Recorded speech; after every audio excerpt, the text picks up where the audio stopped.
Hi ആൾ, welcome back. So ഇന്ന് നമ്മൾ bevel ഗിയറിൻ്റെ മറ്റൊരു പ്രോബ്ലമാണ് സോൾവ് ചെയ്യാൻ പോകുന്നത്. മുമ്പ് നമ്മൾ നോക്കിയ പ്രോബ്ലംസ് ഒക്കെ നിങ്ങൾ വർക്കൗട്ട് ചെയ്തു, എഴുതി പ്രാക്ടീസ് ചെയ്തിട്ടുണ്ടെന്ന് ഞാൻ വിശ്വസിക്കുന്നു. എഴുതി പ്രാക്ടീസ് ചെയ്യാതെ വെറുതെ കണ്ട് കളയരുത്, അത് യൂസ് ചെയ്യത്തില്ല. നിങ്ങൾ എഴുതി തന്നെ പ്രാക്ടീസ് ചെയ്യണം. പറ്റുമെന്നുണ്ടെങ്കിൽ ആദ്യത്തെ 1-2 പ്രോബ്ലം കഴിഞ്ഞിട്ട് പിന്നെയുള്ള പ്രോബ്ലം നിങ്ങൾ ക്വസ്റ്റ്യൻ കാണാതെ തന്നെ സോൾവ് ചെയ്യാൻ നോക്കുക. ആ സൊല്യൂഷൻ നോക്കാതെ ക്വസ്റ്റ്യൻ മാത്രം നോക്കിയിട്ട് സോൾവ് ചെയ്യാൻ നോക്കണം. ഇന്ന് ഞാൻ ചെയ്യിപ്പിക്കാൻ പോകുന്നത് ഒരു ഡിഫറൻ്റ് ആയിട്ടുള്ള പ്രോബ്ലമാണ്. ഞാൻ ഈ പ്രോബ്ലം ചൂസ് ചെയ്തിരിക്കുന്നത് ഭണ്ഡാരി ടെക്സ്റ്റിൽ നിന്നാണ്. ഭണ്ഡാരി ടെക്സ്റ്റിലുള്ള പ്രോബ്ലമാണിത്.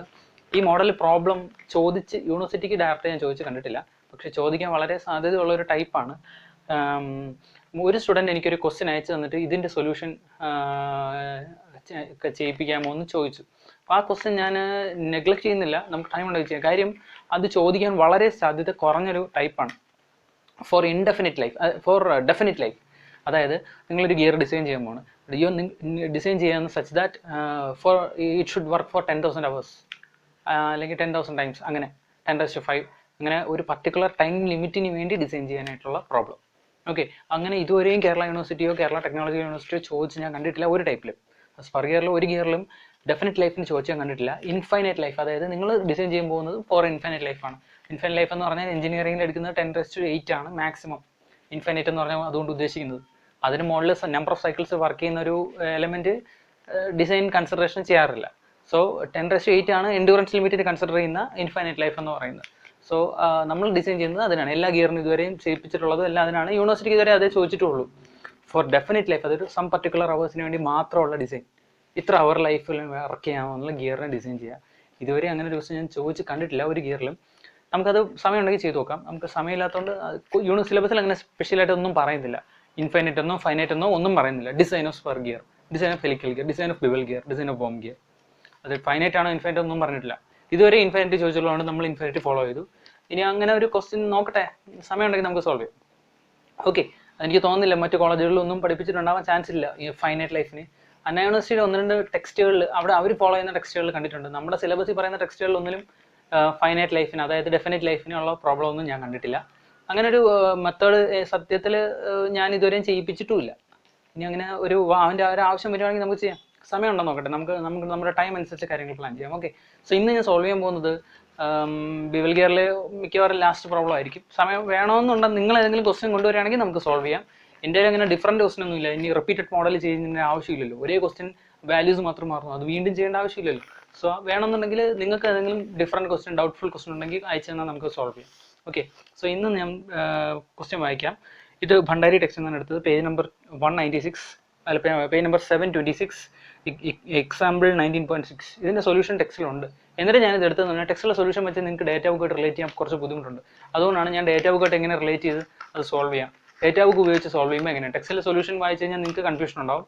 നിങ്ങൾ ഇത് സോൾവ് ചെയ്തതിനു ശേഷം ടെക്സ്റ്റിൽ നിങ്ങൾ കമ്പയർ ചെയ്യാം. ഓക്കെ, ഡേറ്റ ബുക്ക് വെച്ച് എങ്ങനെ ആ ക്വസ്റ്റ്യൻ സോൾവ് ചെയ്യുന്നുള്ളതാണ് ഞാൻ ഇന്ന് പ്രസൻറ്റ് ചെയ്യുന്നത്. ക്വസ്റ്റ്യൻ ശ്രദ്ധിച്ചോളൂ.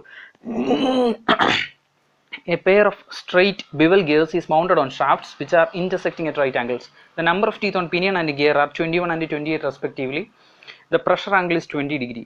The pinion shaft is connected to an electric motor developing 5 kilowatt power at 1440 rpm. The service factor can be taken as 1.5. The pinion and gear are made of steel, bracket sigma ultimate is equal to 750 megapascal and is heat treated to a surface hardness 380 BH. Brinell hardness number തന്നിട്ടുണ്ട്. The gears are machined by a manufacturing process which limits the error between meshing teeth to 10 micrometer. അതായത് 10 micrometer എററിന് വേണ്ടിയിട്ട് ആണ് surface machining ചെയ്തിരിക്കുന്നത്. The module and the face width are 4 mm and 20 mm respectively. Determine the factor of safety against bending and wear. Okay, അപ്പോൾ factor of safety against bending and wear ആണ് കണ്ടുപിടിക്കാനുള്ളത്. Similar ഒരു question നമ്മൾ മുമ്പ് ചെയ്തിട്ടുണ്ട്. എവിടെയാണ്? Helical ഗിയറിൽ മുമ്പ് ചെയ്തിട്ടുണ്ട് ഫാക്ടർ ഓഫ് സേഫ്റ്റി കണ്ടുപിടിക്കാനുള്ള. സോ ഇതിൽ അത് തന്നെയാണ് ഉള്ളത്. പിന്നെ ബിവൽ ഗിയറിൽ വരുമ്പോൾ അതെങ്ങനെ മാറ്റും, അതിൻ്റെ ഇക്വേഷൻസ് എങ്ങനെ കണക്ട് ചെയ്യാം, അങ്ങനെ ഉള്ള ഒരു ഐഡിയ കിട്ടാൻ വേണ്ടിയിട്ടാണ് ഈ പ്രോബ്ലം ചൂസ് ചെയ്തത്. ഓക്കെ, അപ്പോൾ നിങ്ങൾ ശ്രദ്ധിച്ചിരിക്കുക. ഉറപ്പായിട്ടും വീഡിയോ കണ്ടതിന് ശേഷം എഴുതി പഠിക്കുക. ഓക്കെ, ഒരു തവണയെങ്കിലും എഴുതി നോക്കാതെ ഒരു പ്രോബ്ലം നിങ്ങൾക്ക് പഠിക്കാൻ പറ്റത്തില്ല. ഓക്കെ, സോ നമുക്ക് ഗിവൺ ഡേറ്റാസ് എഴുതാം. So first, a pair of straight bevel gears is mounted on shafts which are intersecting at right angles. അപ്പോൾ ആ റൈറ്റ് ആംഗിൾ എന്ന് പറഞ്ഞിട്ടുണ്ട്. So theta is equal to എന്താണ് 90 ഡിഗ്രി എന്ന് എഴുതാം. First the number of teeth on pinion and gear 21 and 28. അതായത് Z1 is equal to 21 എന്നും Z2 is equal to 28 എന്നും എഴുതാം. The pressure angle is 20 degree. അതായത് alpha is equal to 20 degree. 20 degree എന്ന് പറഞ്ഞിട്ടുണ്ട്. ഫുൾ ഡെപ്ത് ഇൻവല്യൂട്ട് ആണോ അത് step teeth ആണോ എന്ന് പറഞ്ഞിട്ടില്ല. സോ ഞാൻ അസ്യൂം ചെയ്യുന്നു full depth involute. So FDI.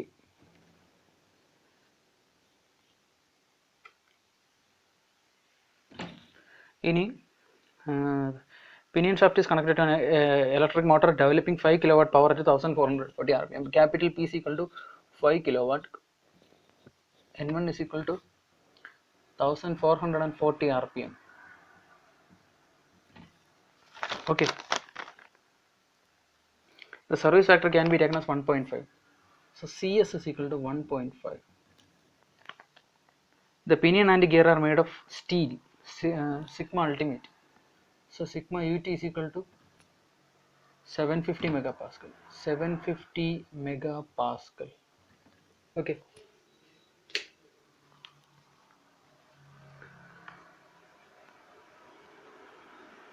പിന്നെ തന്നിരിക്കുന്നത് എന്താ? And heat treated surface hardness BHN is equal to 380. The gears are manufactured by manufacturing process which limits the error by machine teeth to 10 micrometer. അപ്പോൾ error തന്നിട്ടുണ്ട്. എററിൻ്റെ value 10 micrometer. Small e is equal to 10 mu m. Okay. The module and phase width are 4 mm and 20 mm. Small m is equal to 4 mm. Small b is equal to 20 mm. Determine the factor of safety against bending and wear. Okay. So ഇതിൽ design എന്നൊന്നും പറഞ്ഞിട്ടില്ല. Design എന്നുള്ളൊരു വാക്കേ ഇല്ല. So നമുക്ക് കണ്ടുപിടിക്കാൻ ചോദിച്ചേക്കുന്ന എന്തോ അത് മാത്രം കണ്ടുപിടിച്ചാൽ മതി. ആവശ്യമില്ലാത്ത ഒരു സ്റ്റെപ്പും എഴുതേണ്ട ആവശ്യമില്ല. ക്വസ്റ്റ്യനിൽ ഡിസൈൻ എന്ന് എവിടെയെങ്കിലും ഒരു വാക്ക് പറഞ്ഞിട്ടുണ്ടെങ്കിൽ ഓക്കെ ഫുൾ പ്രൊസീജിയർ ചെയ്യണം. നമുക്കിവിടെ ചോദിച്ചേക്കുന്നത് മാത്രം കണ്ടുപിടിച്ചാൽ മതി. Determine the factor of safety against bending and wear. Okay. So determine problem ആണെന്നുണ്ടെങ്കിൽ ഫസ്റ്റ് എന്താ കണ്ടുപിടിക്കാൻ ചോദിച്ചേക്കുന്നതെന്ന് എഴുതുക. ഓക്കെ. അതിൻ്റെ ഇക്വേഷൻ എഴുതുക. അൺനോൺസ് കണ്ടുപിടിക്കുക. സബ്സ്റ്റിറ്റ്യൂട്ട് ചെയ്യുക. ആൻസർ ഇത്രേ ഉള്ളൂ. ഒരു കോംപ്ലക്സിറ്റിക്കും പോകരുത്. എന്താണോ കണ്ടുപിടിക്കേണ്ടത് അത് ആദ്യം എഴുതുക. അല്ലാണ്ട് വിവലിക്കേണ്ട പ്രോബ്ലം അപ്പോൾ ഇന്ന കാര്യങ്ങൾ ഇതൊന്നും എഴുതണ്ട. ഡിസൈൻ പ്രോബ്ലത്തിന് അങ്ങനെ എഴുതിയാൽ മതി. ഇത് ഡിറ്റർമൈൻ പ്രോബ്ലമാണ്. സോ ഇവിടെ എന്താ കണ്ടുപിടിക്കാൻ ചോദിച്ചേക്കുന്നത്? Factor of safety against bending and factor of safety against wear. Okay. അപ്പോൾ നമുക്ക് അതിൻ്റെ ഇക്വേഷൻ എഴുതി നോക്കാം. അപ്പോൾ factor of safety against bending FOS നമ്മൾ മുമ്പ് ഹെലിക്കലിൽ പഠിച്ചിട്ടുണ്ട്. FOS അഗെയിൻസ്റ്റ് ബെൻഡിങ് എന്ന് പറഞ്ഞാൽ FOS small b. Okay. Is equal to FOS small b is equal to നമുക്ക് ഡേറ്റ ബുക്കിൽ ഈ ഇക്വേഷൻ ഡയറക്റ്റ് ആയിട്ട് പറഞ്ഞിട്ടില്ല. ഓക്കെ. അപ്പോൾ ബിയറിംഗ് സ്ട്രെങ്ത് അല്ലെങ്കിൽ ടീത്തിൽ ആക്ട് ചെയ്യുന്ന ലോഡ് ഡിവൈഡഡ് ബൈ നമ്മൾ അപ്ലൈ ചെയ്യുന്ന ലോഡ്. അതായത് രണ്ട് സാധനങ്ങളുടെ രണ്ട് ലോഡിൻ്റെ റേഷ്യോ ആണ് ഫാക്ടർ സേഫ്റ്റി എന്ന് അറിയാമല്ലോ. ഈ റേഷ്യോയിൽ അതായത് നമ്മൾ അപ്ലൈ ചെയ്യുന്ന ലോഡ് കാരണം ഉണ്ടാകുന്ന ലോഡ്, അതുപോലെ തന്നെ നമ്മൾ ഡിസൈൻ ചെയ്യുന്ന ടേംസ് കാരണം ഉണ്ടാകുന്ന ലോഡ്, ഇത് രണ്ടിൻ്റെയും കൂടെ റേഷ്യോ ആണ് ഫാക്ടർ സേഫ്റ്റി എന്ന് പറയുന്നത്. Okay. Factor safety should be always greater than 1. Okay. അപ്പോൾ നമുക്ക് factor safety is equal to നമ്മുടെ ഡൈനാമിക് സ്ട്രെങ്ത്, ടീത്തിൽ ആക്ട് ചെയ്യുന്ന ലോഡുകൾ കൊണ്ടുണ്ടാകുന്ന ഡൈനാമിക് സ്ട്രെങ്ത് ഡിവൈഡഡ് ബൈ നമ്മുടെ FD, അതായത് ടീത്തിൽ ആക്ട് ചെയ്യുന്ന ഡൈനാമിക് ലോഡ്. ഈ ഡൈനാമിക് സ്ട്രെങ്ത് എന്ന് പറഞ്ഞാൽ നമ്മൾ ഡിസൈൻ ചെയ്യുന്ന മെഷർമെൻറ്റ്സ്, ഫേസ് വിഡ്ത്ത് അങ്ങനെയുള്ള കാര്യങ്ങൾ കൊണ്ട് ഉണ്ടായേക്കാവുന്ന മാക്സിമം ലോഡാണ്. ഈ ഡൈനാമിക് ലോഡ് എന്ന് പറഞ്ഞാൽ നമ്മൾ അപ്ലൈ ചെയ്യുന്ന ലോഡ്, അതായത് നമ്മുടെ ടോർക്ക് കാരണം ജനറേറ്റ് ആവുന്നത്, ഇതാണ് ആക്ച്വലി ഇതിനകത്ത് ഉണ്ടാവുന്നത്. ഇതാണ് ഇതിന് മാക്സിമം വിത്ത്സ്റ്റാൻഡ് ചെയ്യാൻ പറ്റുന്നത്. ഓക്കെ. മാക്സിമം ഇത്രയും പറ്റും. ഇതിനകത്ത് ആക്ച്വലി ഉണ്ടാവുന്ന സാധനം. അതുപോലെ തന്നെ ഇനി കണ്ടുപിടിച്ച രണ്ടാമത് ചോദിച്ചിരിക്കുന്നത് FOS പിറ്റിംഗ് എന്ന് പറഞ്ഞിട്ടുണ്ട്. പിറ്റിംഗ് എന്ന് പറഞ്ഞാൽ എന്താണെന്ന് ഞാൻ പറഞ്ഞിട്ടുണ്ട്. നമ്മൾ രണ്ട് ടീത്തുകൾ തമ്മിൽ മെഷ് ചെയ്യുമ്പോൾ ആക്ച്വലി ഒന്ന് മറ്റൊന്നിന് മുകളിൽ വിയർ ചെയ്താണ് ലോഡ് ട്രാൻസ്ഫർ ചെയ്യുന്നത്. ആ വിയർ കാരണം ഉണ്ടാകുന്ന പ്രോസസ്സാണ് പിറ്റിംഗ് എന്ന് പറയുന്നത്. സോ വിയർ തന്നെയാണ് പിറ്റിംഗ്. സോ FOS പിറ്റിംഗ് എന്നോ ഓർ FOS വിയർ എന്നോ എഴുതാം. P or W നിങ്ങൾക്ക് ഇഷ്ടമുള്ള എഴുതിയോ, എങ്കിലും ഒരെണ്ണം എഴുതിയാലും മതി. Is equal to wear load അല്ലെങ്കിൽ wear strength divided by dynamic load. Dynamic സ്ട്രെങ്തിൻ്റെ notation FS divided by dynamic ലോഡിൻ്റെ നൊട്ടേഷൻ എന്താ നമ്മൾ മുമ്പ് കണ്ടുപിടിച്ചിട്ടുണ്ട്? FD ഈക്വൽ ടു വിയർ സ്ട്രെങ്തിൻ്റെ notation FW dynamic load F D. Okay, നമ്മളടുത്ത് കണ്ടുപിടിക്കാൻ ഈ രണ്ട് സാധനങ്ങളെ ചോദിച്ചിട്ടുള്ളൂ, വേറെ ഒന്നും പറഞ്ഞിട്ടില്ല. സോ ആ രണ്ട് കണ്ടുപിടിക്കുക എന്ന് പറഞ്ഞാൽ ഈ രണ്ടെണ്ണം കണ്ടുപിടിക്കുക, റേഷ്യോ എടുക്കുക, ഈ രണ്ടെണ്ണം കണ്ടുപിടിക്കുക, റേഷ്യോ എടുക്കുക, ആൻസറായി അല്ലേ. അപ്പം നമുക്ക് കണ്ടുപിടിക്കേണ്ടത് F S, F D, F W, ഈ മൂന്ന് കാര്യങ്ങൾ കണ്ടുപിടിച്ചാൽ മാത്രം മതി. ഓക്കെ, സോ ഒന്നുകൂടെ ഞാൻ പറയാം. എഫ് ഡി എന്ന് പറഞ്ഞാൽ നമ്മളെ ബോഡിയിൽ ആക്ട് ചെയ്യുന്ന ലോഡ്, അതായത് നമ്മുടെ ബോഡിയിൽ ആക്ട് ചെയ്യുന്ന ലോഡ് ഏതാണ്? പവറും ആർ പി എം തന്നിട്ടുണ്ട്, അതിൽ നിന്നൊരു ടോർക്ക് കണ്ടുപിടിക്കാൻ പറ്റും. ആ ടോർക്കാണ് നമ്മുടെ ബോഡിയിൽ ആക്ട് ചെയ്യുന്ന ലോഡ്. ഓക്കെ, ഈ മോളിൽ കിടക്കുന്ന ന്യൂമറേറ്ററിലുള്ളത് എഫ് എസ്, എഫ് ഡബ്ല്യു എന്ന് പറഞ്ഞാൽ നമ്മൾ ഡിസൈൻ ചെയ്യുന്നില്ലേ, ഇത്ര മൊഡ്യൂളാണ്, ഇത്ര ഫേസ് വിഡ്ത്ത് ആണ് എന്നൊക്കെ പറഞ്ഞാൽ നമ്മൾ കണ്ടുപിടിക്കുന്ന സാധനമില്ലേ, അത് ആ ഫേസ് വിഡ്ത്തും ആ മൊഡ്യൂളുള്ള ഗിയറിന് എത്ര വരെ വിത്ത്സ്റ്റാൻഡ് ചെയ്യാൻ പറ്റും. എഫ് എസ് ഇത്രയും സ്ട്രെങ്ത് ഉണ്ട്, ഇത്രയും സ്ട്രെങ്ത് ഉള്ള സാധനമാണ് നമ്മൾ ഡിസൈൻ ചെയ്തേക്കുന്നത്. ഇത്രയും വിയറിന് റെസിസ്റ്റ് ചെയ്യാൻ പറ്റുന്നതാണ് നമ്മൾ ഡിസൈൻ ചെയ്തേക്കുന്നത്. അതിലേക്ക് വരുന്ന ലോഡ് ഇതുമാണ്. അതായത് വരുന്ന ലോഡിനേക്കാൾ കുറഞ്ഞു പോയി കഴിഞ്ഞാൽ ഫാക്ടർ ഓഫ് സേഫ്റ്റി 1 താഴെ വരും, അപ്പോൾ അത് ഫെയിൽ ആവും. വരുന്ന ലോഡിനേക്കാളിൽ അതായത് വിയർ സ്ട്രെങ്ത് കൂടുതലാണെങ്കിൽ വരുന്ന ലോഡ് നമ്മൾ നേരത്തെ പഠിച്ചിട്ടില്ലേ, സേഫ്റ്റി കണ്ടീഷൻ തന്നെ എന്താണ്? F W greater than F D എന്നാണ്. എഫ് ഡബ്ല്യു എഫ് ഡിയേക്കാളും ഗ്രേറ്റർ ആയിരിക്കണം. ഓക്കെ, അത്രേ ഉള്ളൂ. സോ അതിൻ്റെ റേഷ്യോ ആണ് ഫാക്ടർ ഓഫ് സേഫ്റ്റി എന്ന് പറയുന്നത്. അപ്പോൾ നമുക്ക് എന്തൊക്കെ കണ്ടുപിടിക്കണം? എഫ് എസ് കണ്ടുപിടിക്കണം, എഫ് ഡബ്ല്യു കണ്ടുപിടിക്കണം, എഫ് ഡി കണ്ടുപിടിക്കണം. ഓക്കെ, ഇതിൻ്റെ മൂന്നിൻ്റെ ഇക്വേഷൻ. എഫ് എസിൻ്റെ ഇക്വേഷൻ എന്താണ്? ഡേറ്റ ബുക്ക് എടുക്കുക, പേജ് നമ്പർ 219 എടുക്കുക. 219 എഫ് എൻഡ്യൂറൻസിൻ്റെ ഇക്വേഷൻ തന്നെയല്ലോ, സെയിം ഇക്വേഷൻ തന്നെയാണ് എഫ് എസിലും. ഇതിൽ സിഗ്മ എൻഡ്യൂറൻസ് ഇട്ട് കൊടുത്തു കഴിഞ്ഞാൽ എന്ത് ബേസിക് സ്ട്രെസ് എന്ന് പറഞ്ഞാൽ എന്താണ്? Stress is equal to load by area. So ഈ ഫോഴ്സ് ഇസ് ഈക്വൽ ടു എന്താണ്? സ്ട്രെസ്സിൻ്റെ ഏരിയ. അത് തന്നെയാണ് ഇവിടെ എഴുതിയിരിക്കുന്നത്. ഫോഴ്സ് ഇവിടെ ഇട്ട് സ്ട്രെസ് അപ്പുറത്തുണ്ട്, സ്ട്രെസ് അല്ല ഏരിയ അപ്പുറത്തുണ്ട്. അതായത് sigma is equal to F by A. അപ്പോൾ എഫ് ഇസ് ഈക്വൽ ടു എന്താണ്? Sigma into A. ആ ഏരിയയുടെ ടൈമാണ് ഈ സിഗ്മയ്ക്ക് അപ്പുറത്ത് കിടക്കുന്ന മുഴുവൻ. ഓക്കെ, നമുക്കിവിടെ ഉള്ളത് എന്താണ്? F S is equal to sigma into area, same equation. അപ്പോൾ ഇവിടെ സിഗ്മ ഡിസൈൻ സ്ട്രെസ് ഇടുക, ഇത്രേ ഉള്ളൂ. നമ്മളവിടെ ഈ ഡേറ്റ ഒക്കെ കിടന്നതിന് സിഗ്മ എൻഡ്യൂറൻസ് കിടക്കുന്നു, അത് മാറ്റി സിഗ്മ ഡിസൈൻ ആക്കുക എന്നേ ഉള്ളൂ, വേറെ ഒരു വ്യത്യാസവും ഇല്ല. സോ ഇസ് ഈക്വൽ ടു, ഇതൊക്കെ ബേസിക് ഫണ്ടമെൻറ്റൽസ് ആണ്, ഇതൊക്കെ നിങ്ങൾക്ക് അറിയാവുന്ന കാര്യങ്ങളാണ്.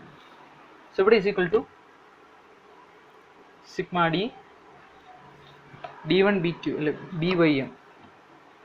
BYM into L minus B divided by L. Okay, ഇത് ആദ്യത്തെ ക്വസ്റ്റ്യൻ. ഇനി രണ്ടാമത്തെ എഫ് ഡബ്ല്യു എന്ന് പറഞ്ഞാൽ വിയർ സ്ട്രെങ്ത്. അതിന് ക്വസ്റ്റ്യൻ ഡയറക്റ്റ് ഡേറ്റ പോയി കിടപ്പുണ്ട്. F W is equal to D1 BQE K divide by cos delta. D1 BQE K divide by cos delta 1. Okay, ഇത് ക്വസ്റ്റൻ ഡേറ്റ ബുക്കിലുണ്ട്. ഈ ക്വസ്റ്റൻ ഡേറ്റ ബുക്കിലുണ്ട്. ഈ F endurance, sigma endurance എന്നുള്ളത് മാറ്റി sigma D എന്ന് ഇട്ടു, വേറെ ഒരു ചേഞ്ചും ഇല്ല. ഈ ക്വസ്റ്റൻ ഡേറ്റ ബുക്കിലുണ്ട്, ഇതും ഡേറ്റ ബുക്കിലുണ്ട്. ഇനി എഫ് ഡി എന്ന് പറഞ്ഞാൽ എന്താണ്? Dynamic fuse load. ഇക്വേഷൻ എന്താണ്? F T plus K3 into V into C B plus F T the whole divided by K3 into V plus square root of C B plus F T. Okay, so ഈ മൂന്ന് കാര്യങ്ങൾ കിട്ടിക്കഴിഞ്ഞാൽ നമുക്ക് ഇട്ടുകൊടുത്ത answer ആയി അല്ലേ. അപ്പോൾ ഈ മൂന്ന് കാര്യങ്ങൾ നമുക്ക് കിട്ടണം. F S, F W, F D. F S, F W, F D കിട്ടണമെങ്കിൽ അതിനകത്തുള്ള ഓരോ അൺനോൺസ് കണ്ടുപിടിക്കുക, സബ്സ്റ്റിറ്റ്യൂട്ട് ചെയ്യുക, ആൻസറായി. ഇത്രേ ഉള്ളൂ. ഓക്കെ, അപ്പോൾ നമുക്ക് ഓരോ അൺനോണായിട്ട് കണ്ടുപിടിക്കാം. ആദ്യം സിഗ്മ ഡി എന്ന് പറഞ്ഞാൽ എന്താണ്? Design stress. നിങ്ങൾ എപ്പോഴും ഇങ്ങനെ തന്നെ എഴുതണം, ഡിസൈൻ സ്ട്രെസ്. കാര്യം നിങ്ങൾ ഉപയോഗിക്കുന്ന നൊട്ടേഷൻ എന്താണെന്ന് നിങ്ങൾക്കല്ലേ അറിയാവൂ. വേറൊരു പ്രൊഫസർ ഈ നൊട്ടേഷൻസ് ആയിരിക്കില്ല യൂസ് ചെയ്ത് പഠിപ്പിച്ചിട്ടുള്ളത്. സോ അത് മാറ്റം വരാം. ഇപ്പോൾ നിങ്ങൾ ടെക്സ്റ്റ് എടുത്ത് നോക്കിയാൽ തന്നെ കുറുമിയിൽ എഴുതി നൊട്ടേഷൻ അല്ല ഭണ്ഡാരിയിൽ എഴുതിയിരിക്കുന്നത്, ഭണ്ഡാരിയിൽ നൊട്ടേഷൻ അല്ല ഷിഗിളയിൽ എഴുതിയിരിക്കുന്നത്. സോ അത് നൊട്ടേഷൻസ് ഡിഫറൻസ് വരാം. അപ്പോൾ നിങ്ങൾ എന്താണ് എഴുതുന്നതെന്ന് തൊട്ട് മുമ്പ് എഴുതുക. Design stress sigma D is equal to sigma ultimate divided by F O S. So sigma ultimate എത്ര ക്വസ്റ്റ്യൻ തന്നിട്ടുണ്ട്? 750. ഫാക്ടർ സേഫ്റ്റി ക്വസ്റ്റ്യൻ തന്നിട്ട് നിങ്ങൾക്ക് ഇഷ്ടമുള്ള എടുക്കാം. സ്റ്റീൽ ആൻഡ് 2, 3 എടുത്താൽ മതി. സോ ഞാനൊരു 3 കൊടുത്തു, ഈക്വൽ ടു 250 MPa. കാസ്റ്റൺ ആയിരുന്നെങ്കിൽ ഒരു 5 എങ്കിലും കൊടുക്കണം. ഓക്കെ, സോ ഡിസൈൻസ് ആദ്യത്തെ സാധനമായി. ഇനി ബി ക്വസ്റ്റ്യൻ തന്നിട്ടുണ്ട് 20 mm. അത് വേണ്ട. വൈ കണ്ടുപിടിക്കണം. Y form factor. വൈയുടെ പേര് form factor. Capital Y is equal to pi into small Y ആണ്. ഓക്കെ, അപ്പോൾ നമുക്ക് ക്യാപിറ്റൽ വൈ കണ്ടുപിടിക്കണ്ട, ലിവൈസ് ഫോം ഫാക്ടർ കണ്ടുപിടിച്ചാൽ മതി. Lewis form factor small Y കണ്ടുപിടിച്ചിട്ട് പൈ കൊണ്ട് മൾട്ടിപ്ലൈ ചെയ്താൽ ക്യാപിറ്റൽ വൈ ആവും. So capital Y is equal to 20 degree full depth teeth ആണ് അല്ലേ. അത് full text equation 0.154 minus 0.912 divided by ZE1 എന്നാണ് നമ്മുടെ ഇക്വേഷൻ. അപ്പോൾ ZE1 കണ്ടുപിടിക്കണം. ZE1ൻ്റെ ഇക്വേഷൻ എന്താണ്?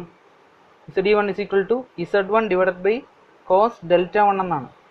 ഓക്കെ, കോസ് ഡെൽറ്റ 1 എന്നാണ്. അപ്പോൾ അതിന് ഡെൽറ്റ 1 കണ്ടുപിടിക്കണം. ഡെൽറ്റ 1 കണ്ടുപിടിക്കാൻ ഇക്വേഷൻ ഉണ്ട്. പേജ് നമ്പർ 215 എടുക്കുക. അവിടെ നമ്മുടെ ആംഗിൾ, ഇൻക്ലിനേഷൻ ആംഗിൾ, അതായത് ഇന്റർസെക്റ്റിംഗ് ആംഗിൾ ആയ തീറ്റ എത്രയാണ് അതിനനുസരിച്ചുള്ള 3 സെറ്റ് ഓഫ് ഇക്വേഷൻസ് ഉണ്ട്. നമുക്ക് തീറ്റ 90 ആണ്. സോ തീറ്റ 90 ആകുമ്പോഴുള്ള ഇക്വേഷൻ പേജ് നമ്പർ 215 എടുത്തു കഴിഞ്ഞാൽ tan delta is equal to 1/i എന്നാണ് ഇക്വേഷൻ. പേജ് നമ്പർ 215 എടുത്ത് നോക്കി കഴിഞ്ഞാൽ 215 കണ്ടോ, ഇവിടെ സ്റ്റാർട്ട് ചെയ്യുന്നത് ഇത് അക്യൂട്ട് ആംഗിൾ ആണ്. അപ്പോൾ 90 കുറവ്, അതല്ല ഒപ്റ്റ്യൂസ്, അതല്ല റൈറ്റ് ആംഗിൾ. കണ്ടോ, tan delta 1 is equal to 1/i. So tan delta 1 is equal to 1/i ആണ്. അത് ബേസ് ചെയ്ത് നമുക്ക് എഴുതാം tan delta 1 is equal to 1/i. Okay, അങ്ങനെയാണെങ്കിൽ delta 1 is equal to tan inverse 1/i അല്ലേ. അപ്പോൾ ഐ അറിയണ്ടേ? ഐയുടെ വാല്യൂ കണ്ടുപിടിക്കാനായിട്ട് നമുക്ക് Z2 Z1 തന്നിട്ടുണ്ട്. ഇവിടെ i is equal to Z2 divided by Z1 is equal to Z2 എത്ര? 28 ഡിവൈഡഡ് ബൈ 21. സോൾവ് ചെയ്യുമ്പോൾ 1.33 എന്ന് കിട്ടും. ഞാൻ പറഞ്ഞിട്ടുണ്ട് ഇതിന് എപ്പോഴും നമ്പർ ഓഫ് ടീത്ത് കിട്ടിക്കഴിഞ്ഞാൽ സ്റ്റാൻഡേർഡൈസ് ചെയ്യണം. നമ്പർ ഓഫ് ടീത്ത് സ്റ്റാൻഡേർഡൈസ് ചെയ്യാനുള്ള ടേബിൾ എടുക്കുക. സ്റ്റാൻഡേർഡ് വാല്യൂ 1.4 എന്ന് വരും. ഓക്കെ, പേജ് നമ്പർ 235 എടുത്തേ. പേജ് നമ്പർ 235 കണ്ടോ, സ്റ്റാൻഡേർഡ് ഗിയർ റേഷ്യോ 1.25 കഴിഞ്ഞാൽ 1.4 ആണ്. സോ 1.33 കഴിഞ്ഞാൽ 1.4 എടുക്കാം. ഒരു മിക്ക ടെക്സ്റ്റിലും ഇതിനെ സ്റ്റാൻഡേർഡൈസ് ചെയ്യുന്നില്ല, സ്റ്റാൻഡേർഡൈസ് ചെയ്യുന്നില്ല. പക്ഷേ ഡേറ്റാ ബുക്കിൽ സ്റ്റാൻഡേർഡൈസ് ചെയ്യാൻ ചാർട്ട് തന്നിട്ടുള്ളതുകൊണ്ട് ഞാൻ സ്റ്റാൻഡേർഡൈസ് ചെയ്ത് തന്നെയാണ് എല്ലായിടത്തും എഴുതിയിട്ടുള്ളത്. നിങ്ങൾക്ക് വേണമെങ്കിൽ ഫോളോ ചെയ്യാം. നിങ്ങൾക്ക് വേണമെങ്കിൽ 1.33 ഇടാം. ചിലപ്പോൾ നിങ്ങളെ പഠിപ്പിച്ചിട്ടുള്ള വേറെ എവിടെയെങ്കിലും പഠിച്ചിട്ടുണ്ടെങ്കിൽ അവരെയും 1.33 ആയിരിക്കും ചെയ്തിരിക്കുന്നത്. പക്ഷേ 1.4 ആണ് അക്കോർഡിംഗ് ടു ഡേറ്റാ ബുക്ക് 1.4 എടുക്കാം. ഓക്കെ, സോ 1.4 ഐയുടെ വാല്യൂ എടുത്തു. അങ്ങനെയാണെങ്കിൽ delta 1 is equal to tan inverse 1/1.4 എന്ന് കിട്ടും. ഇസ് ഈക്വൽ ടു ചെയ്യുമ്പോൾ ആൻസർ കിട്ടുന്നത് ഡെൽറ്റ 1 35.5 എന്ന് കിട്ടും. അപ്രോക്സിമേറ്റ്ലി 36 ഡിഗ്രി എന്ന് കിട്ടും. ഓക്കെ, അങ്ങനെയാണെങ്കിൽ ഡെൽറ്റ 2 കണ്ടുപിടിക്കാൻ ഒരു വഴിയുണ്ട്. Theta is equal to delta 1 plus delta 2 ആണ്. Therefore delta 2 is equal to theta minus delta 1 എന്ന് എഴുതാം. Is equal to 90 minus 36 is equal to 54 എന്ന് കിട്ടും. ഓക്കെ, ഒന്നുകിൽ ഇങ്ങനെ എഴുതാം, അല്ലാന്നുണ്ടെങ്കിൽ ഡെൽറ്റ 2 ഇസ് ഈക്വൽ ടു എന്താണ്? Tan inverse I. Okay, is equal to tan inverse ഐയുടെ വാല്യൂ എത്ര? 1.4. അങ്ങനെ ചെയ്യുമ്പോൾ ഡെൽറ്റ 2ൻ്റെ വാല്യൂ 54 പോയിന്റ് സംതിങ് എന്നോ 55 എന്നോ ഒക്കെ വരും. 54 പോയിന്റ് സംതിങ് വരും. അങ്ങനെ നമുക്ക് ഇതിനെ 55 എന്ന് എഴുതാം. അപ്പോൾ ഒന്നുകിൽ 54 അല്ലെങ്കിൽ 55 രണ്ടിൽ ഏതിട്ടാലും കുഴപ്പമില്ല. ഓക്കെ, ഒന്നുകിൽ ഇത് ചെയ്യുക അല്ലെങ്കിൽ ഇത് ചെയ്യുക. ഞാൻ ഇതിട്ടാണ് ചെയ്തേക്കുന്നത്. ഇത് സോൾവ് ചെയ്യുമ്പോൾ കിട്ടുന്നത് 54 പോയിന്റ് സംതിങ് എന്നാണ്. ഞാൻ 54 ഇട്ടാണ് ചെയ്തേക്കുന്നത്. നിങ്ങൾക്ക് ഇഷ്ടമുള്ളതിട്ട് 55 ഇട്ട് ചെയ്താലും കുഴപ്പമൊന്നുമില്ല. ഒന്നുകിൽ 54 ഇടുക അല്ലെങ്കിൽ 55 ഇടുക. അപ്പോൾ ഡെൽറ്റ 1 ഡെൽറ്റ 2 കിട്ടി. ഡെൽറ്റ 1 ഡെൽറ്റ 2 കിട്ടിക്കഴിഞ്ഞാൽ ZE1 ZE2 കണ്ടുപിടിക്കുക. ZE1 is equal to Z1 divided by cos delta 1 is equal to Z1 എത്ര? 21 ഡിവൈഡഡ് ബൈ കോസ് ഡെൽറ്റ 1 എത്ര? 36. അപ്പോൾ ഒരു വാല്യൂ കിട്ടും. അതേപോലെ Z2 ഇസ് ഈക്വൽ ടു എന്താണ്? ZE2 is equal to Z2 divided by cos delta 2. Z2 എത്ര? 28 divided by cos 54. അത് solve ചെയ്യുമ്പോഴാണ് ഉത്തരം കിട്ടും. അപ്പോൾ ആദ്യത്തെ സോൾവ് ചെയ്യുമ്പോൾ എത്ര കിട്ടും? Z1ൻ്റെ വാല്യൂ 25.96 എന്ന് കിട്ടും. 25.96 എന്നും Z2ൻ്റെ വാല്യൂ 47.6 എന്നും കിട്ടും. നമ്പർ ഓഫ് ടീത്ത് ആണ്, ഡെസിമൽ ഇടാൻ പറ്റത്തില്ല. സോ നെക്സ്റ്റ് 26, ഇതിൻ്റെ നെക്സ്റ്റ് 48. സോ 26ഉം 48ഉം ആണ് ZE1 ZE2. ZE1 ZE2 കിട്ടിക്കഴിഞ്ഞാൽ നമുക്ക് Y1 കണ്ടുപിടിക്കും. എന്തിനാ? നമുക്ക് രണ്ടും സെയിം മെറ്റീരിയലാണെന്ന് ക്വസ്റ്റ്യൻ പറഞ്ഞിട്ടുണ്ട്. പിനിയണും ഗിയറും സെയിം മെറ്റീരിയലാണ്. അങ്ങനെയാണെങ്കിൽ പിനിയൺ ആയിരിക്കും വീക്കർ. സോ എല്ലാം പിനിയണിൻ്റെ സാധനം മാത്രം കണ്ടുപിടിച്ചാൽ മതി. പിന്നെ എന്തിനാ ഞാൻ ZE2 കണ്ടുപിടിച്ചത്? ഡ്യുവൽ ഏത് പ്രോബ്ലത്തിലും നമ്മൾ ZE1 ZE2 കണ്ടുപിടിക്കണം. കാരണം ഈ ക്വസ്റ്റിനകത്ത് QE എന്ന് പറഞ്ഞ സാധനം എടുക്കണം. QE എന്ന് പറഞ്ഞാൽ 2 ZE2 divide by ZE2 plus ZE2 എന്നാണ്. സോ എപ്പോഴാണെങ്കിലും നമുക്ക് ZE2 വേണം. അപ്പോൾ പിന്നെ അത് പഴയ കണ്ടുപിടിച്ച് വെച്ചാൽ പിന്നെ ഉപയോഗിക്കാം, അത്രേ ഉള്ളൂ. ബാക്കിയെല്ലാം 1ൻ്റെ മാത്രം കണ്ടുപിടിച്ചാൽ കാര്യം രണ്ട് സെയിം മെറ്റീരിയലാണെന്ന് ക്വസ്റ്റിന് പറഞ്ഞിട്ടുണ്ട്. So Y1 is equal to 0.154 minus 0.912 divide by ZE1 26. Solve ചെയ്യുമ്പോൾ y1ൻ്റെ വാല്യൂ കിട്ടുന്നത് 0.1189 എന്ന് കിട്ടും. ഓക്കെ, അപ്പോൾ വൈയും കിട്ടി. ഇനി ആരെയാണ് വേണ്ടത്? ഫസ്റ്റ് ഇക്വേഷനിൽ വെച്ചുകൊണ്ടിരിക്കുക വൈ. എം ക്വസ്റ്റൻ തന്നിട്ടുണ്ട് മോഡ്യൂൾ 4. എല്ലും ബി ക്വസ്റ്റൻ തന്നിട്ടുണ്ട്. അപ്പോൾ എല്ല് മാത്രം കണ്ടുപിടിച്ചാൽ ഫസ്റ്റ് ഇക്വേഷനിൽ എല്ലാം തീർന്നു. എല്ലിൻ്റെ ഇക്വേഷൻ എന്താണ്? എല്ലിൻ്റെ ഇക്വേഷൻ എടുത്തേ. എല്ലിൻ്റെ ഇക്വേഷൻ എന്ന് പറഞ്ഞു കഴിഞ്ഞാൽ 1/2 square root of d1 square plus d2 square എന്നാണ്. Okay, so is equal to 1/2. ഇപ്പോൾ d1 d2 കണ്ടുപിടിക്കണം. സോറി. അപ്പോൾ നമുക്ക് d1 d2 കണ്ടുപിടിക്കാം. ഡയമീറ്ററിൻ്റെ ഇക്വേഷൻ എന്താണ്? d1 is equal to mz. അപ്പോൾ d1 ആണെങ്കിൽ mz1 is equal to m എത്ര? 4. z1 എത്ര? 21. 4 × 21 എന്ന് പറഞ്ഞാൽ 84 എന്ന് കിട്ടും മില്ലിമീറ്റർ. അതേപോലെ d2 എന്ന് പറഞ്ഞാൽ എത്ര? 4 × 28 ആണ്. സോ ഇസ് ഈക്വൽ ടു 112 ആണെന്ന് തോന്നുന്നു.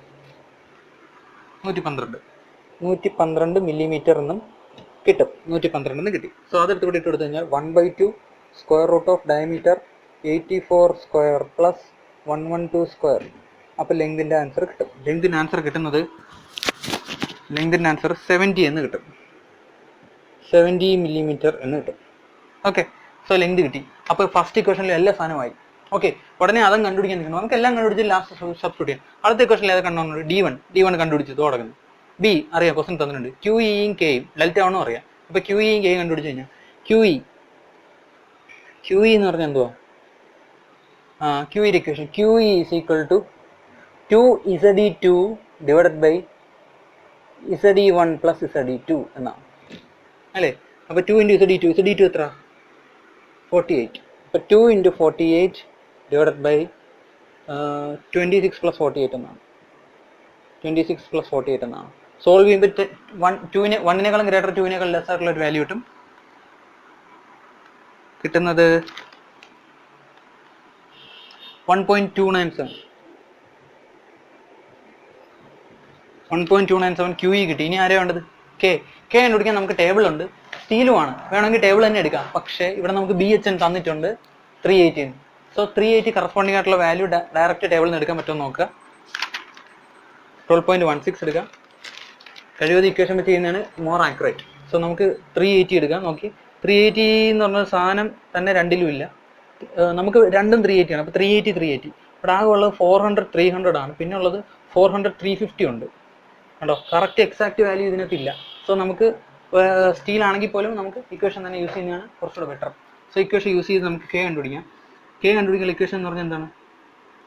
Sigma ES square sine alpha divided by 1/4 into 1/E1 plus 1/E2. ഇതാണ് കെ കണ്ടുപിടിക്കാൻ ഇക്വേഷൻ. ഓക്കെ, കെ കണ്ടുപിടിക്കാൻ ഇക്വേഷൻ ഡേറ്റ ബുക്കിൽ തന്നെ ഉണ്ട്. സോ കെ കണ്ടുപിടിക്കാൻ equation sigma ES sine okay, ഇതിനകത്ത് എല്ലാം നമുക്കറിയാം. ആകെ E1 അറിയാം, E2 അറിയാം, സ്റ്റീൽ അല്ലേ, ആൽഫ അറിയാം. സോ സിഗ്മ ES മാത്രം അറിഞ്ഞൂടാ. സോ നമുക്ക് സിഗ്മ ES കണ്ടുപിടിക്കാം. Sigma ES is equal to 2.75 into BHN minus 70 എന്നാണ് equation. 2.75 BHN minus 70. Page number 208 so ഇതിനകത്ത് നമുക്ക് BHN 380 തന്നിട്ടുണ്ട്. So 2.75 into 380 minus 70. സോൾവ് ചെയ്യുമ്പോൾ നമുക്ക് ആൻസർ കിട്ടും. സിഗ്മ ESൻ്റെ ആൻസർ കിട്ടുന്നത് സിഗ്മ ES 975 എന്ന് കിട്ടും. ആ വാല്യൂ എടുത്ത് ഇവിടെ ഇട്ട് കൊടുക്കുക. So is equal to 975 square sine alpha 20 divided by 1.4 into E1 E2 പറയാം. രണ്ട് സ്റ്റീലാണ്. 2 × 10⁵. So 1/2 × 10⁵ plus 1/2 × 10⁵. Okay, so is equal to solve ചെയ്യുമ്പോൾ നമുക്ക് കെയുടെ വാല്യൂ കിട്ടും. കെയുടെ വാല്യൂ കിട്ടുന്നത് 2.322 എന്നാണ്. 2.322 എന്ന് കിട്ടും. 2.322 എന്ന് കിട്ടും. ഓക്കെ, ആൻസറായി, കെയുടെ വാല്യൂ ആയി. ഇനി എന്തോ വേണ്ടേ? കെ ആയി. അപ്പോൾ ഇതിനുള്ളതും എല്ലാം ആയി. ഇനി ലാസ്റ്റ് ഇക്വേഷൻ FD കണ്ടുപിടിക്കാൻ ഏതൊക്കെ ഉണ്ട്? K3 അറിയാം, FT കണ്ടുപിടിക്കണം, വെലോസിറ്റി കണ്ടുപിടിക്കണം, C കണ്ടുപിടിക്കണം, ബാക്കിയൊക്കെ അറിയാം. ഓക്കെ, അപ്പോൾ ആദ്യം FT കണ്ടുപിടിക്കാനായിട്ട് equation 1000 PCS divided by velocity ആണ് നമ്മുടെ ഇക്വേഷൻ. അപ്പോൾ നമുക്ക് വെലോസിറ്റി അറിഞ്ഞൂടാ, പവർ അറിയാം, സർവീസ് ഫാക്ടർ ക്വസ്റ്റൻ തന്നിട്ടുണ്ട് 1.5 ആണ്. സോ നമുക്ക് വെലോസിറ്റി മാത്രം കണ്ടുപിടിച്ചാൽ മതി. വെലോസിറ്റി ഇക്വേഷൻ എന്താ? പൈ d1 n1/60 അല്ലെങ്കിൽ പൈ d2 n2/60 എടുക്കാം, രണ്ടും ഒന്ന് തന്നെ. So pi into D1 diameter 1 എത്ര? D1 84. അപ്പോൾ 84 ഇട്ട് കൊടുക്കുക. ഇൻറ്റു N1 എത്ര? 1440. ക്വസ്റ്റ്യൻ തന്നിട്ടുണ്ട്. 1440 divided by 60 is equal to velocity solve ചെയ്യുമ്പോൾ കിട്ടുന്നതിൻ്റെ വാല്യൂ 6.33 മീറ്റർ പെർ സെക്കൻഡ് എന്ന് കിട്ടും. Okay, so is equal to അതെടുത്ത് ഇവിടെ ഇട്ട് കൊടുക്കാം. 1000 ഇൻറ്റു പവർ എത്ര? 5 കിലോവാട്ട്. 5 ഇൻറ്റു CS എത്ര? 1.5 ഡിവൈഡഡ് ബൈ 6.33. ഓക്കെ, സോൾവ് ചെയ്യുമ്പോൾ കിട്ടുന്ന അതിൻ്റെ ആൻസർ എഫ് ടിയുടെ വാല്യൂ 1184.83 എന്ന് കിട്ടും. 1184.83 ന്യൂട്ടൺ എന്ന് കിട്ടും. സോ എഫ് ടി കിട്ടി. ഇനി ആരെയാണ് വേണ്ടേ? എഫ് ടി കിട്ടി. ഇനി സിയും കൂടെ കണ്ടുപിടിച്ചാൽ മതി. C capital C is equal to equation ഉണ്ട്. Capital C is equal to error divided by small k1 into 1/E1 plus 1/E2. Okay, so small ഈ എററിൻ്റെ വാല്യൂ ക്വസ്റ്റിന് തന്നിട്ടുണ്ട്. ഓക്കെ, ഈ ക്വസ്റ്റിന് എററിൻ്റെ വാല്യൂ തന്നിട്ടുണ്ട്. എററിൻ്റെ വാല്യൂ എത്ര? Error is equal to 10 micrometre എന്നാണ് തന്നേക്കുന്നത്. 10 മൈക്രോമീറ്റർ എന്ന് പറഞ്ഞാൽ മൈക്രോ എന്ന് പറഞ്ഞാൽ എത്ര? 10⁻⁻6. So is equal to 10 into 10⁻⁻6 metre എന്ന് കിട്ടും. നമ്മൾ സോൾവ് ചെയ്യുന്ന മില്ലിമീറ്ററിലാണ്. സംശയം ഉണ്ടെങ്കിൽ എറർ ഇത്ര നാളും കണ്ടുപിടിച്ച ടേബിൾ എടുത്ത് നോക്കിയാൽ മതി. എററിൻ്റെ വാല്യൂ എല്ലാം മില്ലിമീറ്ററിലാണ് ടേബിൾ നമ്മൾ എടുത്തുകൊണ്ടിരുന്നത്. ടേബിൾ നോക്കിയാൽ മതി, ടേബിൾ തന്നെ എഴുതിയിട്ടുണ്ട് ഇൻ മില്ലിമീറ്റർ എന്ന്. സോ നമുക്ക് ഇതിന് മില്ലിമീറ്ററിൽ അങ്ങനെ ഒരു 1000 തൊട്ട് മൾട്ടിപ്പിൾ ചെയ്യണം. മീറ്ററിന് മില്ലിമീറ്റർ ആകണ്ടേ? സോ 10 ഇൻറ്റു 10⁻⁻6 ഇൻറ്റു 10⁻3 മില്ലിമീറ്റർ ആവും. സോ 10⁻⁻6 10⁻3 പോയിട്ട് ബാക്കി ഒരു 10⁻3 വരും. സോ ആൻസർ ഇടുന്നത് 0.01 മില്ലിമീറ്റർ ആണ് നമ്മുടെ എറർ. കണ്ടോ, ഇത്ര നാൾ നമ്മൾ ടേബിളിൽ നിന്ന് എടുത്തിരുന്നു, ഇപ്പോൾ ക്വസ്റ്റിന് ഡയറക്റ്റ് തന്നിരുന്നു. അപ്പോൾ അതിനെ കൺവേർട്ട് ചെയ്ത് നമ്മൾ മില്ലിമീറ്ററിലാക്കുക. അതെടുത്തുകൂടി ഇട്ട് കൊടുക്കുക. So is equal to error 0.01 divided by small k1. Small k1 full depth ഇൻവല്യൂട്ടിന് എപ്പോഴും 9 ആണ്. പേജ് നമ്പർ 207 സംശയമുള്ളവർ നോക്കുക. Into 1/E1 plus 1/E2. E1 E2 same ആണ്, രണ്ടും സെയിം മെറ്റീരിയൽ ഇല്ലേ?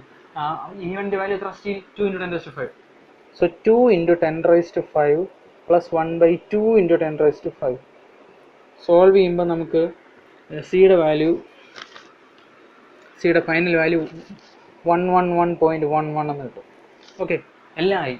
ഓക്കെ, അപ്പോൾ നമുക്ക് കണ്ടുപിടിക്കേണ്ടത് ഈ 3 ഇക്വേഷൻ FS, FW, FDയുടെ വാല്യൂസ് ആണ്. അതിനകത്തുള്ള മുഴുവൻ അൺനോൺസ് നമ്മൾ കണ്ടുപിടിച്ചിട്ടുണ്ട്. ഓക്കെ, ഇതിൽ എന്തെങ്കിലും ഡൗട്ട് ഉണ്ടെങ്കിൽ എന്നോട് ചോദിക്കുക. ഒരു ഡൗട്ടും വരേണ്ട കാര്യമില്ല. നമ്മൾ ഇതുവരെ ചെയ്ത കാര്യങ്ങൾ തന്നെയാണ്. മെത്തേഡ് പോകുന്ന വഴി മാറുന്നു എന്നേ ഉള്ളൂ. ചെയ്തത് ഒരേ കാര്യം തന്നെയാണ്. സോ അപ്പോൾ ഇനി നമുക്ക് ആ വാല്യൂസ് എല്ലാം സബ്സ്റ്റിറ്റ്യൂട്ട് ചെയ്യുക. FS കണ്ടുപിടിക്കുക, FW കണ്ടുപിടിക്കുക, FD കണ്ടുപിടിക്കുക. അത് എടുത്തിട്ട് കൊടുക്കുക. FS/FD കണ്ടുപിടിക്കുക, FW/FD കണ്ടുപിടിക്കുക. ഇത്രേ ഉള്ള കാര്യം. ഓക്കെ, സോ നമുക്ക് ഇത്രയും പോർഷൻ റബ്ബ് ചെയ്യാം. ഓക്കെ, സോ ഇതിപ്പോൾ എന്ത് റബ്ബ് ചെയ്യാം? ഇതങ്ങ് റബ്ബ് ചെയ്യാം.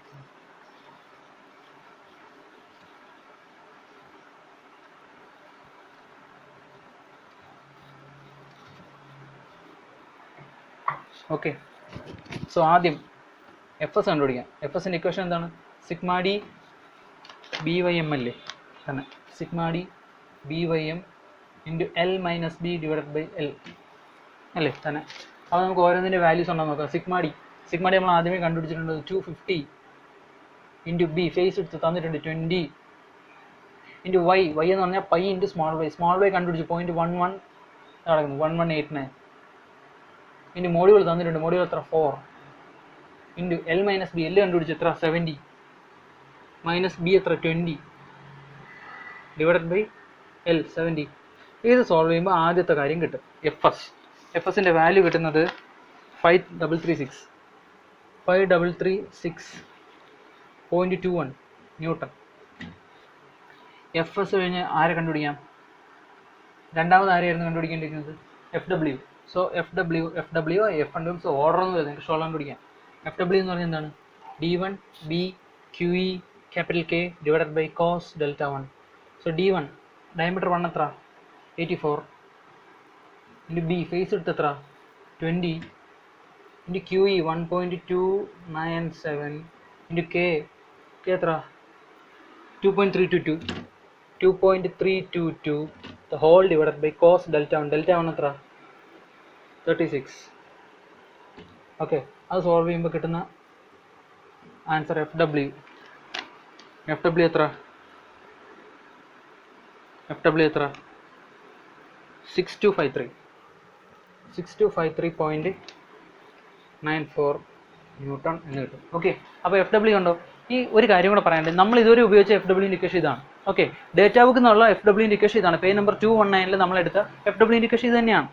പക്ഷേ ചില ടെക്സ്റ്റുകളിൽ ഇവിടെ ഈ ഇക്വേഷൻ്റെ ഒരു 0.75 കൊണ്ട് മൾട്ടിപ്ലൈ ചെയ്തിട്ടുണ്ട്. അതായത് ഇക്വേഷൻ സ്റ്റാർട്ട് ചെയ്യുന്നത് 0.75 d1 b2 ek / cos delta 1 ആണ്. അങ്ങനെയാണെങ്കിൽ ഈ വാല്യൂ കുറയും.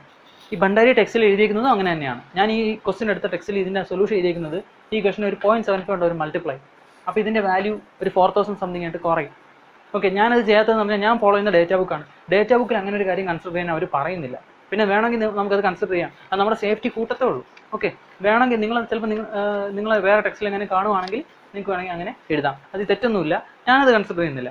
അത് ഉദ്ദേശിക്കുന്നതെന്ന് പറഞ്ഞു കഴിഞ്ഞാൽ only 3/4 of the face width will be available for transmitting the load എന്നാണ്. അതായത് നമ്മൾ രണ്ട് ടീത്തുകൾ തമ്മിൽ മെഷ് ചെയ്യുമ്പോൾ നമ്മൾ ഡിസൈൻ ചെയ്ത ടീത്തിൻ്റെ വിഡ്ത്ത് എത്ര 20, അത്രയും കിട്ടത്തില്ല. അതിൻ്റെ ഒരു 75% മാത്രമേ നമുക്ക് ലോഡ് ട്രാൻസ്മിറ്റ് ചെയ്യാനായിട്ട് കോൺടാക്റ്റ് കിട്ടത്തുള്ളൂ എന്നാണ് അസംഷൻ. ആ ടെക്സ്റ്റിൽ അങ്ങനെ അസ്യൂം ചെയ്തിട്ടുണ്ട്. ഞാൻ വേറെ ടെക്സ്റ്റ് റെഫർ ചെയ്തപ്പോൾ അതിലൊന്നും അങ്ങനെ എടുത്തിട്ടില്ല. എനിക്കും അതുകൊണ്ടാണ് ഞാനത് കൺസിഡർ ചെയ്യുന്നില്ല. ചിലപ്പോൾ ആ ടെക്സ്റ്റിൽ അങ്ങനെ നിങ്ങൾക്ക് വേണമെങ്കിൽ ഡിസൈൻ ചെയ്യാം, നിങ്ങളുടെ സേഫ്റ്റി കൂട്ടത്തേ ഉള്ളൂ. അത് നിങ്ങളുടെ ഇഷ്ടം. നിങ്ങൾക്ക് വേണമെങ്കിൽ ഇവിടെ 0.75 കൊണ്ട് മൾട്ടിപ്ലൈ ചെയ്ത് 4000. ഞാൻ അങ്ങനെ എഴുതുന്നില്ല, നിങ്ങളുടെ ഇഷ്ടം. ഓക്കെ, സോ അപ്പോൾ അങ്ങനെയാണെങ്കിൽ എന്ത് ഈ ബിയുടെ 75% കിട്ടത്തുള്ളൂ. അതായത് ബി ഇസ് ഈക്വൽ ടു എന്താവും 0.75 ബി എന്നാവും. അപ്പോൾ ഇവിടുത്തെ ഈ ബിക്ക് വരെ ഇവിടെ എന്ത് വരും 0.75 ബി എന്ന് വരും. അപ്പോൾ അങ്ങനെയാണ് ഒരു 0.75 ഇക്വേഷൻ അധികം കയറി വരുന്നത്. ടെക്സ്റ്റിലെ സൊല്യൂഷനിൽ അങ്ങനെ ഉണ്ട്, കണ്ട് കൺഫ്യൂഷൻ ഉണ്ടാവരുത്. വേണമെങ്കിൽ നിങ്ങൾക്ക് അത് ഉപയോഗിക്കാം, വേണ്ടെങ്കിൽ ഉപയോഗിക്കണം. ഞാൻ ഉപയോഗിക്കുന്നില്ല, നിങ്ങളുടെ ഇഷ്ടം. ഓക്കെ, അപ്പോൾ ഇത് കിട്ടി. ഇനി എന്ത് കിട്ടും? FD എന്ന് പറഞ്ഞാൽ ഡൈനാമിക് ടൂത്ത് ലോഡ് അല്ലെങ്കിൽ ഡൈനാമിക് സ്ട്രെങ്ത്. അപ്പോൾ ഡൈനാമിക് സ്ട്രെങ്ത് അല്ല, ഡൈനാമിക് സ്ട്രെങ്ത് ഇതാണ്, ഇത് dynamic load, dynamic tooth load. അപ്പോൾ FD കിട്ടും. FD കണ്ടുപിടിക്കേണ്ട ഇക്വേഷൻ എന്താണ്? FT plus K3V into CB plus FT the whole divided by K3 into V plus square root of CB plus FT എന്നാണ് equation. Okay, so FT നമുക്ക് കിട്ടി. FT എത്ര കിട്ടിയത്? 1184.83 1184.83 plus K3 into V. K3 എന്ന് പറഞ്ഞാൽ എന്താണ്? 20.67 into velocity എത്ര കിട്ടി? 6.33 ഇൻറ്റു 6.33 ബ്രാക്കറ്റിൽ ഇൻറ്റു C ക്യാപിറ്റൽ C എത്ര?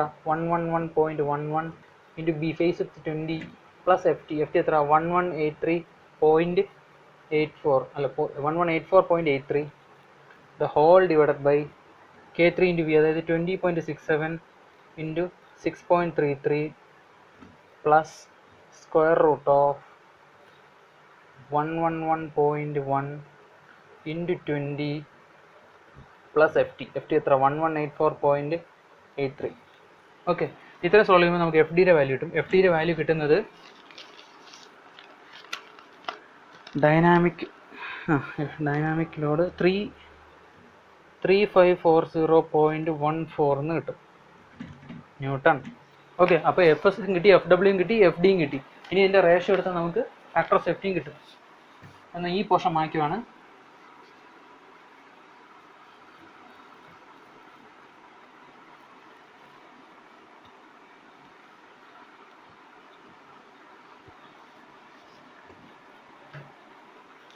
So factor of safety of എന്താണ്? രണ്ട് കാര്യങ്ങളെ കണ്ടുപിടിക്കാൻ പറ്റുള്ളൂ, ഫാക്ടർ ഓഫ് സേഫ്റ്റി ബെൻഡിങ്ങും ഫാക്ടർ ഓഫ് സേഫ്റ്റി പിറ്റിങ്ങും. So factor of safety bending is equal to equation ഞാൻ പറഞ്ഞു തന്നു, FS divided by FD is equal to FS എത്ര? 5336. സോ 5336.21 ഡിവൈഡഡ് ബൈ FD എത്ര? 3540.14. 3540.14 കാണുമ്പോൾ തന്നെ അറിയാം എന്തായാലും 1നേക്കാൾ ഗ്രേറ്റർ തന്നെ കിട്ടും. നിങ്ങൾക്ക് ഇപ്പോൾ ലെസ് കിട്ടിയാലും അതിന് ഇടുക, എവിടെയെങ്കിലും തെറ്റുണ്ടോ എന്ന് നോക്കുക. ഓക്കെ, എന്തെങ്കിലും സബ്സ്റ്റിറ്റ്യൂഷൻ മിസ്റ്റേക്ക് വന്നാലും 1നേക്കാൾ കുറയത്തുള്ളൂ. അത് എവിടെയെങ്കിലും എറർ ഉണ്ടോ എന്ന് ചെക്ക് ചെയ്യുക. എത്ര കിട്ടും value? Factor of safety bending is equal to 1.5 എന്ന് കിട്ടും, 1.50 എന്ന് കിട്ടും. അടുത്ത factor safety pitting or wear factor safety എന്നോ പിറ്റിംഗ് ഫാക്ടർ സേഫ്റ്റി എന്ന് എഴുതാം. So FW divided by FD. FWൻ്റെ വാല്യൂ എത്ര? 6253.94 ഡിവൈഡഡ് ബൈ 3540.14 എന്ന് കിട്ടും. സോ അതിൻ്റെ വാല്യൂ ഇടുന്നത് 1.76 എന്ന് കിട്ടും. ഓക്കെ, നമ്മുടെ ആൻസറായി. നമുക്ക് ഇത്രയും കണ്ടുപിടിക്കാനുള്ളൂ. ഫാക്ടർ ഓഫ് സേഫ്റ്റി ബെൻഡിങ്ങിൻ്റെ വാല്യൂ 1.5ഉം ഫാക്ടർ ഓഫ് സേഫ്റ്റി പിറ്റിങ്ങിൻ്റെ വാല്യൂ 1.76. ഓക്കെ, ഈ രണ്ടിനും ടെക്സ്റ്റ് കിട്ടിയേക്കുന്ന വാല്യൂ എന്ന് പറഞ്ഞാൽ ആദ്യത്തെ 1.47 എന്നാണ്. ഓക്കെ, അത് ഇക്വേഷനിലെ ചെറിയ ഡിഫറൻസസ് കൊണ്ടാണ് ചെറിയ ഡീവിയേഷൻ വന്നത്. ചിലപ്പോൾ വലിയ ഡീവിയേഷൻ വന്നേക്കാം, കാര്യമാക്കണ്ട. നിങ്ങൾക്ക് സേഫായിട്ട് കിട്ടുന്നുണ്ടോ നോക്കിയാൽ മതി. കാൽക്കുലേറ്റർ ചെയ്ത് തെറ്റിക്കായിരിക്കുക. എനിക്ക് ഇഷ്ടംപോലെ തെറ്റ് വരുന്നുണ്ട്. ഈ വീഡിയോ തന്നെ ഞാൻ ചെയ്യുന്ന വീഡിയോസിലൊക്കെ ചെറിയ മിസ്റ്റേക്സ് വരുന്നുണ്ട്. പല സ്റ്റുഡൻസിനെ വിളിച്ച് പറയുന്നുണ്ട് കാൽക്കുലേറ്റ് ചെയ്യുന്നതിന് മിസ്റ്റേക്കാണ്. എനിക്കത് സ്ക്രൂട്ടിനി ചെയ്യാനുള്ള ടൈമൊന്നും ഇല്ല. ഞാൻ കിട്ടുന്ന വാല്യൂ പെട്ടെന്ന് ചെയ്ത് വീഡിയോസ് ഇട്ട് പോവാണ്. അത് വീണ്ടും ചെയ്ത് സ്ക്രൂട്ടിനി ഒന്നും ഞാൻ ചെയ്യുന്നില്ല. കിട്ടുന്നതിന് വെച്ച് വീഡിയോ ചെയ്യുവാണ്. അതുകൊണ്ടാണ് എറേഴ്സ് വരുന്നത്. പിന്നെ എൻ്റെ കയ്യിൽ സൊല്യൂഷൻ ഇല്ല. ഞാൻ ചെയ്യുന്ന മിക്കത് യൂണിവേഴ്സിറ്റി ക്വസ്റ്റ്യൻ സൊല്യൂഷനാണ്, അതിന് ആൻസർ ഇല്ല. അപ്പോൾ എനിക്ക് കിട്ടുന്നത് ശരിയാണോ ചെക്ക് ചെയ്യാൻ വഴികളൊന്നുമില്ല. അതുകൊണ്ടാണ് ചെറിയ എററുകൾ വരുന്നത്. മെയിൻ ഫ്രെയിമിന് എന്തെങ്കിലും അഫക്റ്റ് ചെയ്യുന്ന എറർ വന്നാൽ ഞാൻ വീഡിയോ ഡിലീറ്റ് ചെയ്ത് പുതിയത് ചെയ്യും. ഇതുവരെ അങ്ങനത്തെ ക്വസ്റ്റ്യൻ എററൊന്നും വന്നിട്ടില്ല. ചെറിയ കാൽക്കുലേറ്റിംഗ് എറേഴ്സ് വന്നിട്ടുള്ളൂ. അതുകൊണ്ടാണ് ഞാൻ വീഡിയോസിനൊന്നും റിമൂവ് ചെയ്യാത്തത്. ഓക്കെ, നിങ്ങൾക്ക് എന്തെങ്കിലും മനസ്സിലാവാത്തുണ്ടെങ്കിൽ എപ്പോഴും വേണമെങ്കിലും എന്നെ വിളിക്കാം. 1.76 അടുത്തത്. അപ്പോൾ ഓക്കെ, ഇത് രണ്ട് കിട്ടി. ഇനി അടുത്ത രണ്ടാമത്തെ ഫാക്ടർ ഓഫ് സേഫ്റ്റി വിയറിന് കിട്ടുന്ന വാല്യൂ 1.39 ആണ്. അതായത് ടെക്സ്റ്റിൽ 1.39 കിട്ടിയിട്ട് എനിക്ക് 1.76 കിട്ടി. അതിൻ്റെ റീസൺ എന്ന് പറയുന്നത് ടെക്സ്റ്റിൽ എടുത്തേക്കുന്നതിൽ ഞാൻ നേരത്തെ പറഞ്ഞില്ലേ, വിയറിൻ്റെ ഇക്വേഷനിൽ ഒരു 0.75 കൊണ്ട് അവർ മൾട്ടിപ്ലൈ ചെയ്തിട്ടുണ്ട്. കാര്യം 75 ഫേസ് എടുത്ത് ബിയുടെ 75% നമുക്ക് കിട്ടുള്ളൂ എന്ന് അവർ അസ്യൂം ചെയ്തിട്ടുണ്ട്. ഞാനത് എടുത്തിട്ടില്ല. അതുകൊണ്ടാണ് എനിക്ക് അത് കറക്റ്റ് വാല്യൂ കിട്ടാത്തത്. ബാക്കിയൊക്കെ നമുക്ക് ടെക്സ്റ്റിലുള്ള സെയിം വാല്യൂ തന്നെ ഇട്ടിട്ടുണ്ട്.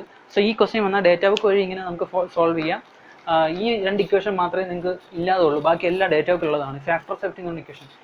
ഇങ്ങനെ ഫാക്ടർ സേഫ്റ്റി കണ്ടുപിടിക്കാനായിട്ട് കേരള യൂണിവേഴ്സിറ്റി ക്വസ്റ്റ്യൻ പേപ്പറിൽ എൻ്റെ കയ്യിലുള്ള ക്വസ്റ്റ്യൻ പേപ്പേഴ്സിലൊന്നും ഇങ്ങനൊരു ചോദ്യം വന്നിട്ടില്ല. ചിലപ്പം മുമ്പ് വന്നിട്ടുണ്ടായിരിക്കാം, ഇനി വരാതിരിക്കാം. ഇങ്ങനൊരു ക്വസ്റ്റ്യൻ വരത്തില്ലെന്ന് ഒരിക്കലും പറയാൻ പറ്റത്തില്ല. അത് ക്വസ്റ്റ്യൻ ഉണ്ടാക്കുന്ന ആളുടെ ഫ്രീഡം ആണ്. അപ്പോൾ ഉണ്ടാക്കാതിരിക്കാം, ഇങ്ങനെയൊക്കെ വരാതിരിക്കാം. സോ ഇങ്ങനെ നമ്മൾ ഇതുവരെ ചോദിച്ച മോഡലേ ചോദിക്കുള്ളൂ എന്ന് വിചാരിച്ച് നമ്മൾ അത് മാത്രം സോൾവ് ചെയ്തുകൊണ്ടിരുന്ന മാറി ചോദിക്കുമ്പോഴത്തേക്കും നമുക്ക് കൺഫ്യൂഷൻ. അപ്പോഴാണ് നമ്മൾ ക്വസ്റ്റ്യൻ പേപ്പർ ടഫായി പോയി എന്ന് പറയുന്നത്. ആക്ച്വലി ടഫല്ല. ക്വസ്റ്റ്യൻ വന്ന വേവ് ആൻസർ വ്യത്യാസം വന്നു, ആൻസർ പോകുന്ന വേയും വ്യത്യാസമായിരിക്കും. ഇവിടെ അത്രേ ഉള്ളൂ. ഇത് ചിലപ്പോൾ ഇതായിരിക്കില്ല, വേറെ പോലെ ആയിരിക്കും ചോദിക്കുന്നത്. ഫണ്ടമെന്റൽസ് സ്ട്രോങ് ആണെങ്കിൽ നിങ്ങൾക്ക് ഇങ്ങനെ ചേഞ്ച് ചെയ്താലും നിങ്ങൾക്ക് സോൾവ് ചെയ്യാൻ പറ്റും. Okay, so brush up your fundamentals എന്ന് വെച്ചാൽ ബേസിക്കലി ഓരോ ഇക്വേഷൻ പഠിക്കുമ്പോൾ അതിൻ്റെ പർപ്പസ് എന്താണ്, അതെന്താണ്, ഇതെന്താണ് എന്ന് മനസ്സിലാക്കാൻ ശ്രമിക്കുക. എങ്കിൽ നിങ്ങൾക്ക് അതിനെ കണക്ട് ചെയ്യാൻ പറ്റും. എങ്ങനെ ചോദിച്ചാലും എഴുതാൻ പറ്റും. ഓക്കെ, അപ്പോൾ ഇനി അടുത്ത വീഡിയോയിൽ നമുക്ക് വോംഗിയിലേക്ക് പോകാം. ഇനി എന്തെങ്കിലും ബിഹേവിയറിൽ ഡൗട്ട് ഉണ്ടെങ്കിൽ ചോദിക്കുക, അല്ലെങ്കിൽ മനസ്സിലാവാത്ത ക്വസ്റ്റൻ ഉണ്ടെങ്കിൽ അയച്ചു തരികയോ ചെയ്യുകയാണെങ്കിൽ നമുക്ക് സോൾവ് ചെയ്ത് അതൊരു വീഡിയോയിൽ ചെയ്യാം. അല്ലെങ്കിൽ അടുത്ത വീഡിയോയിൽ നമുക്ക് വോമിലോട്ട് പോകാം. ഓക്കെ, നിങ്ങൾക്ക് മനസ്സിലായെന്ന് വിശ്വസിക്കുന്നു. Thank you.